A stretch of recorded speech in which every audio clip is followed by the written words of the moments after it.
Hi, this is Cherie with Rehashfiber. Today I'm going to teach you how to deconstruct a handmade sweater. I was going through my underdresser of items I have made in the past. I experimented with making things a lot of different ways, different yarns, different techniques, different stitches. I wanted to try it all and learn it all. Along the way, there were some items that I did not like at all. And when I was going through the underdresser, I found some items that I truly hate. I will never wear again. One of them I have never worn at all. And by sitting there, they are wasted. But if I take them apart, I can reuse the yarn. And so even if they're sitting in balls of yarn, they are potential. Where right now, they are nothing but taking up space. So I have 3 mishaps that I hate. We were going to call this one itchy.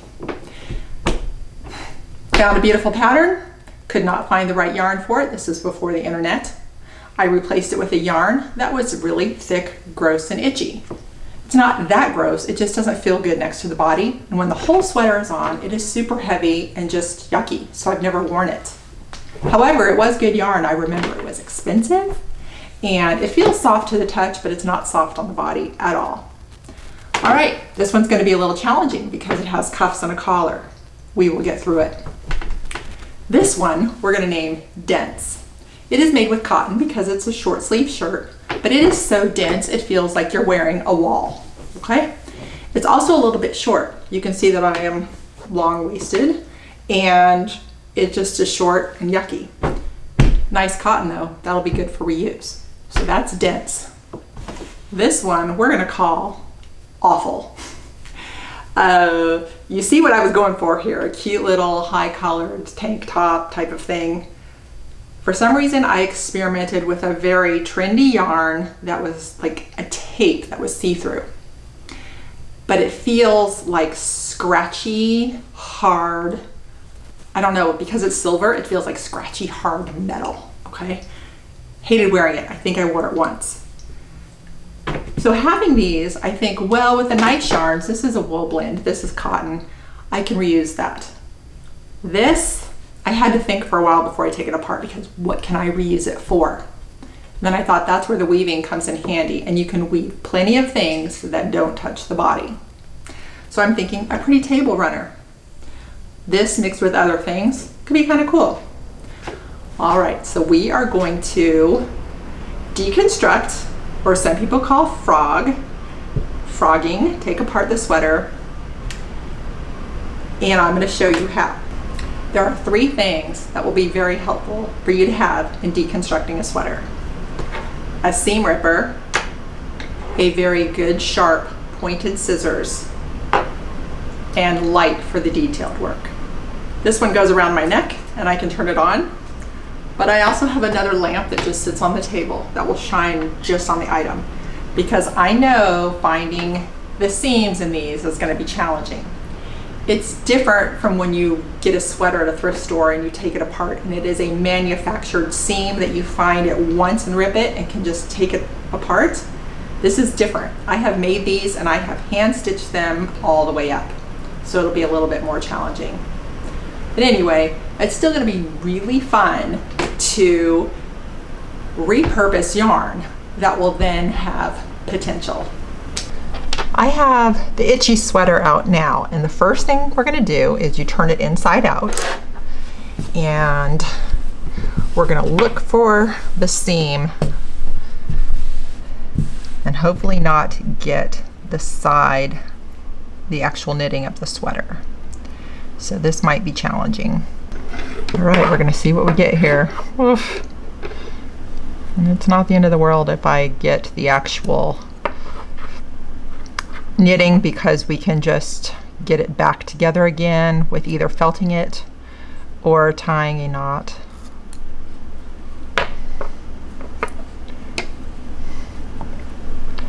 But look, I do believe that's the thread right there.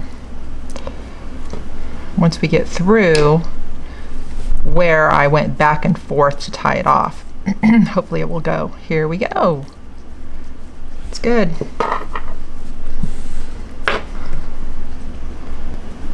So as a good rule of thumb, we start with the side seams first, then we'll go to the arms.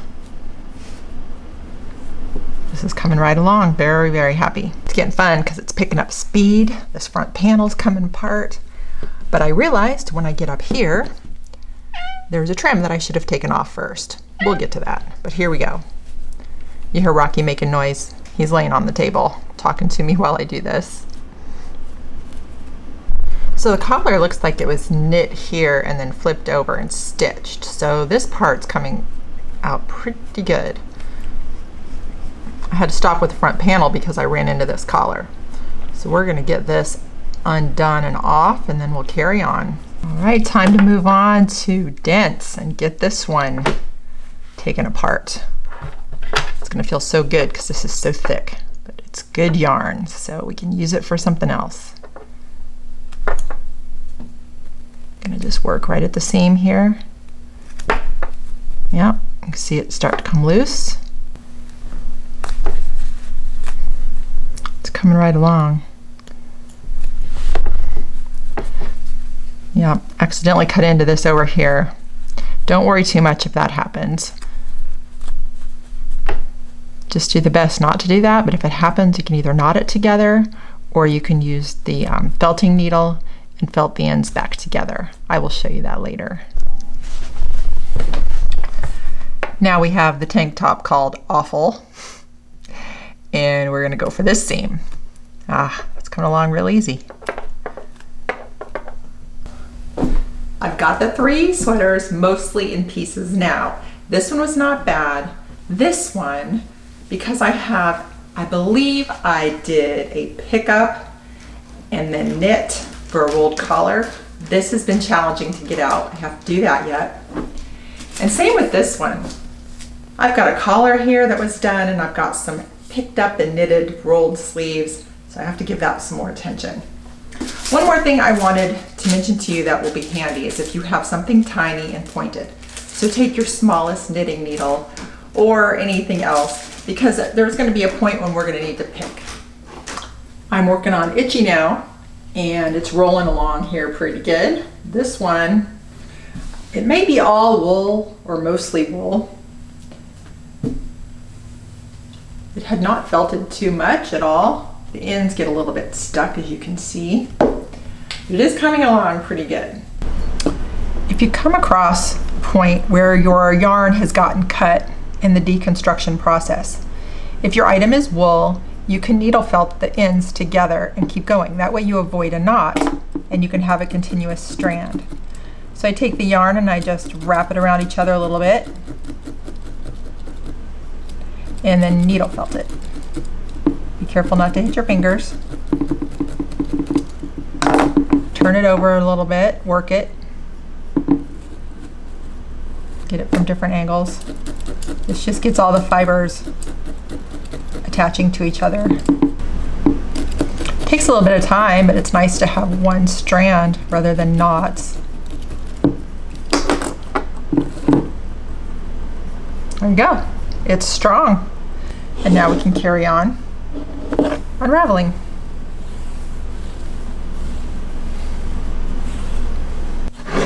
Once your yarn's on the Niddy Noddy, for those of you that do not know how to tie it off, I'll show you that real quick. You want to split the yarn in half. You want to bring your tie-off yarn through the center, around one of the halves, and back up through the middle. And then tie it off. The other one, now you have it separated in 2. Don't tie it too tight, you don't want to kink, but you do want it secure enough to hold it. And that's how you tie it off. And you do that on each one. Then when it goes into the bath, all your fiber will be kept orderly. I'm in the final stages of deconstructing Itchy. This is the collar and the arm borders. It's the fuzzy, furry kind of yarn. So we're gonna take this apart. These furry ends have proven to be a real big mess to deal with. This one's flowing off now, but it's tangled, it's matted, it's been doing this the whole time. And it was starting to get very frustrating. So I decided I'm not going to worry about saving any of this for a knitting project. I am going to save these bits to be spun into some art yarn later. So I have my bag over here of just the furry bits, and then I'm not worrying about a thing. I'm cutting wherever I want, and I'm not getting mad when it doesn't come loose. So that's how I'm dealing with this. It took a lot for me to get to this point. There were so many different edges and seams and things that I could not get a nice strand to start pulling. Finally, I've got the strand started. We're gonna see how far it will go, hopefully for a little while. Here's the plan. I'm gonna put it directly onto the Niddy Noddy because I wanna make a nice skein that I can put in a bath.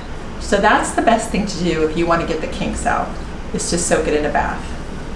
If you don't have a Niddy Noddy, you could wrap it around your arm, around the back of a chair, or anything that will hold your yarn into a circular fashion. All right, I have a weight, so I'm gonna put a weight on this, hold it still, and we're gonna go for it. All right, it still took me a while to get a strand that would roll. I think we're there. I had a few issues with the neckline and lots of cuts, so let's see. I'm gonna have my weight hold this. You can use anything if you have cans of food or whatever. I just happen to have this weight from my photography stuff. Here we go. Putting it on the Niddy Noddy so that I can put it in a bath.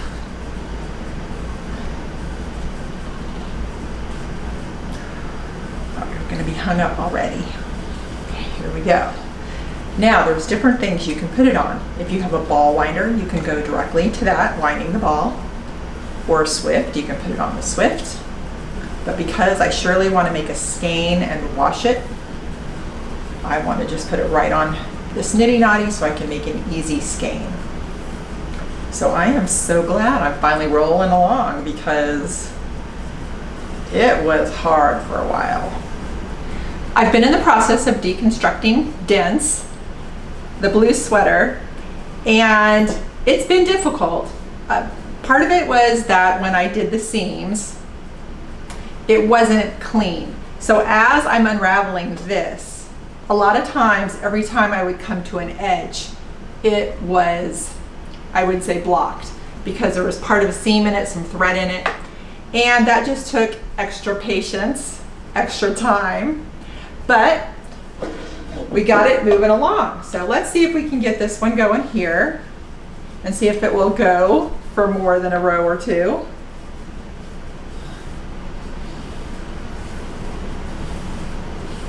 Yeah, that's working out nice. Now it's really fun when this happens, when you can get on a roll. I'm deconstructing it directly onto the Niddy Noddy so I can create a skein that can go in a warm bath. Here's a couple of skeins from the rest of the sweater. I'm going to show you before and after. This is what it came off as. So you can see it's all very kinked. Early on, I went ahead and washed 2 skeins. I left them in the bath for a couple of hours, partly because I left my house, but also I just wanted to give them a good long soaking so that we could get the kinks out. So there you can see the difference. Now, the one problem though, when I was running into these knots and jams on the side, is that sometimes the yarn had been cut, the yarn for the sweater. So that meant I had a lot of knots in this one.